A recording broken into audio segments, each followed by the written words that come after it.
Καλησπέρα. Σήμερα έχουμε ένα περιστατικό για σύσφυξη της κοιλιακής χώρας με το μηχάνημα Laser Fast.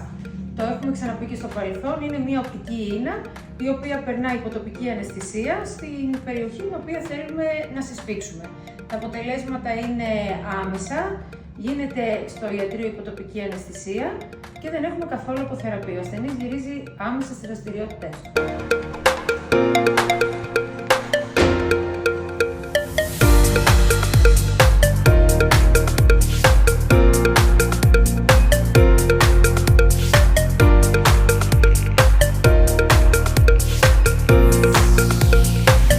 Παρατηρούμε ότι μόλις έχουμε τελειώσει τη μία πλευρά με την άλλη, εδώ βλέπουμε πόσο έχει σφίξει το δέρμα, το βλέπουμε εδώ, και πόσο από εδώ το δέρμα είναι πιο χαλαρό. Κοιτάξτε εδώ και κοιτάξτε εδώ. Το τελικό αποτέλεσμα φαίνεται στους 6 μήνες.